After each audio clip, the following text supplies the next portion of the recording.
One day after Michael Brown was laid to rest, protesters returned to the streets of Ferguson, Missouri. And unlike the weeks leading up to the funeral, there was no violence or heavy police presence last night. Still, demonstrators say they won't rest until they get justice for Brown's family.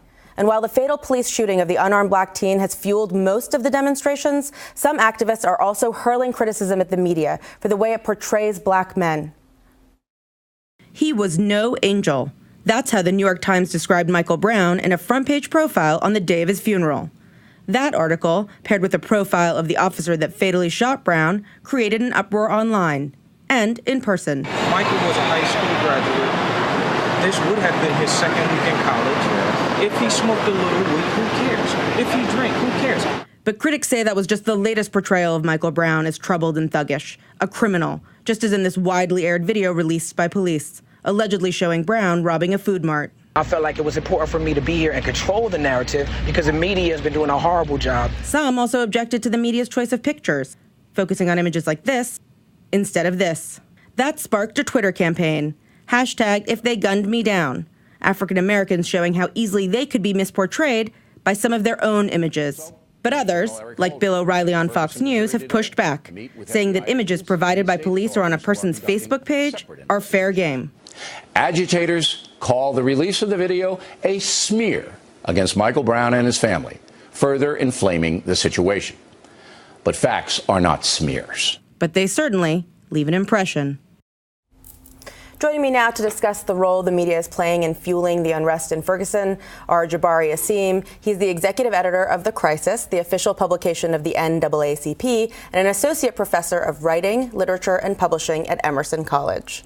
And Justin Ellis. He's an assistant editor at the Neiman Journalism Lab and former staff writer for the Portland Press Herald. Welcome to you both. So, Jabari, I want to start with you. Sure. Were you offended by this use of the phrase "no angel" in the New York Times article? Well, first, I do want to say that the Michael Brown incident took place in my hometown. I actually was born and raised less than 10 miles from where he fell. I have been offended by some of the coverage. I was not offended by the use of the phrase "he was no angel" because I understood the illusion that the reporter was making. He had set up this idea that Michael Brown had a vision of an angel. So he was kind of tying back into that. But I do understand the community being upset and also being particularly vigilant about how Michael Brown and other young black men are portrayed in the media. So, Justin, you cover media issues, and you actually wrote a very moving piece last week about your own experiences with racial profiling. Were you offended by its use? I don't know if I was offended so much as it seemed problematic, I think. Obviously, the reporter who wrote it apologized to a certain extent and said that it seemed like it could have been read the wrong way. I think that overall, the portrait that they painted in the piece was one that, when you put "no angel" together with alluding to things that he smoked marijuana, he listened to rap music, that it seemed to paint a picture of somebody who wasn't a victim, but perhaps maybe in some sort of light there was a justification, and that's problematic. So the phrase itself maybe isn't the problem, but altogether the package could be seen as troubling. Yeah, I mean, there was something sort of strange about it, right? This idea that if you've ever smoked marijuana or dabbled with drinking, that you're no angel. I mean, we'd all be no angel, right? I mean, it sort of felt a little silly. And I remember there was this weird thing where he says, he was a handful as a child. He wrote on the walls, and I thought, well, who doesn't do that as a child? I think we'd all be guilty of that. Yeah, we'd all be guilty of being no angel, which I can confess I am not. But I guess my question is, were you surprised to find out that this writer was actually African American? I mean, not particularly. He was a member of the team that the New York Times had there, writing a number of stories. He filed a number of stories from Ferguson. I think just like any reporter who has had to have the difficult job of trying to profile someone after a media event, that you have to try to find ways to tell stories in fresh ways, and you have to try to dig into someone's life and provide a window into who they are, while also trying to sort of do a little bit of anthropology into what this person's life was and how it perhaps tied into the circumstance that brought them into the news. I think it's also complicated by the history of the New York Times relationship with the phrase "no angel."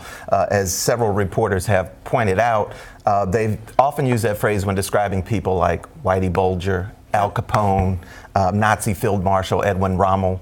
So here, on one hand, we have serial killers and committers of genocide, and on the other hand, we have an unarmed black teenager.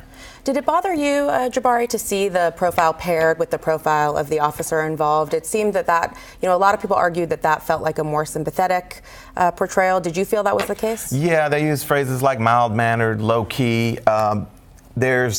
There's no reason to suspect that Darren Wilson didn't also draw on his mother's walls as a child, but that's not in the article. So yeah, I understand that there appears to be, or at least a suggestion of imbalance when you compare those two stories side by side. But what of Bill O'Reilly's point? I mean, maybe it's true, right, Justin? Maybe it's absolutely the case that he was no angel, and maybe it's okay, it's fair game to use whatever pictures he chose to put on his Facebook. Is there any truth to that? Do you see anything on that side of the argument? I think it's fair to say that information is out there, that those are definitely the facts of the case. I think that you also have to be careful in situations like this because Michael Brown was the victim, and that's the thing that we need to keep in mind here. When we think about profiles of people who are in the news, whether it is one of the Tsarnaev brothers or whether it is the shooter from the theater shooting in Aurora, Colorado, you have to be careful about the way that you portray people. And in the case of Michael Brown, all he did was walk down the street. He didn't commit a crime. We aren't exactly looking for sort of clues as to what led him to this moment. Well, some people would argue he did commit a crime, right? I mean, that was the whole point of releasing the video. The argument was that it provided some sort of important context for the interaction with the police officer. Do you think that's fair? Well, I think it's complicated because there's also circulating footage which appears to suggest that he in fact paid for the cigarillos. Right. And we haven't seen much media addressing of that. So I think that complicates that narrative a little bit. And also, I mean, I'm not really taking Bill O'Reilly's criticism seriously. I don't consider him a journalist. I consider him an entertainer. Okay, so, that's fair. Yeah, so, so I think the ultimate fact there is that Michael Brown did not have a criminal record. Right. And that sometimes gets lost in these implications that we get from some of the media portrayals of him. And what about this idea of, how careful journalists need to be about their language? So some people refer to Michael Brown as a teen, some people refer to him as a man, some people refer to the protesters as peaceful protesters, some of them are sort of referred to as gangs or looters. How important do you think the use of specific kinds of language is in cases like this? Well, it's because there's a history, and that's why we saw something like the "If They Gun Me Down" hashtag take off, and that's why we actually saw a lot of news organizations reporting about it. It's because people of color in various communities of color see patterns from time to time whenever they are in the news, whenever there's crimes, of being portrayed in certain lights. And again, it's being portrayed as a suspect and not as a victim, and regardless of the circumstances around someone's death, around their life, and altogether, taken together, it becomes problematic for people.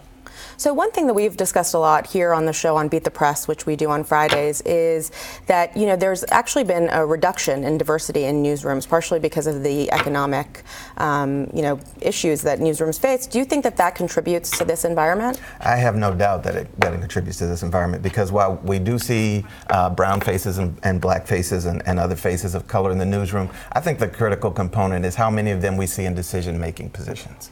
How many editors of color get to look at this copy before it's actually sent to press? And I suspect that not nearly enough of them have that kind of critical input that we need in these stories. Okay, great. Jabari Asim, Justin Ellis, we'll leave the conversation there. Thank you so much for joining us.